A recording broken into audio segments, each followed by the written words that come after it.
Gjykata në Koçan ka shqyrtuar gjithsej 22 ankesa të dyshuarve për zjarrin në diskotekën Puls dhe për 19 prej tyre është vendosur që masa e paraburgimit efektiv të mbetet në fuqi, ndërsa 3 janë dërguar në arrest shtëpiak.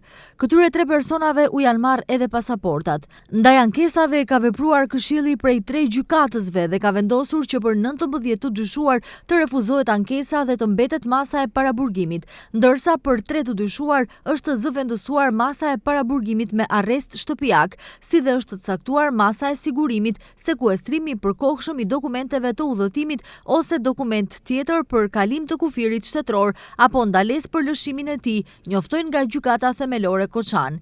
Nga 3 personat për të cilët gjykata e ndryshoi vendimin, prokuroria për 2 ka parashtruar ankesë në Gjykatën e Apelit Shtip, e cila aktualisht është duke vendosur në lidhje me këtë.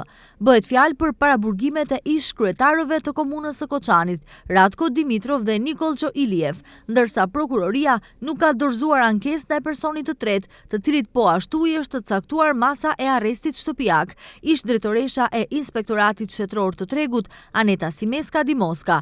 Kryetari aktual i komunës së Koçanit, Ljupço Papazov, mbetet i dyshuar dhe në paraburgim, ndërsa në hetimin e zjarrit që u amori jetën gjithsej 59 personave, deri më tani janë dyshuar 34 persona fizik dhe 3 persona juridik. Ata akuzohen për vepra të rënda kundër sigurisë publike, të cilat dënohen me burgim nga 3 deri në maksimum 20 vjet. 8 pacientë të tjerë të cilët ishin për trajtim mjekësor jashtë vendit për shkak të lëndimeve të marra nga zjarri në Koçan, sot do të kthehen në vend.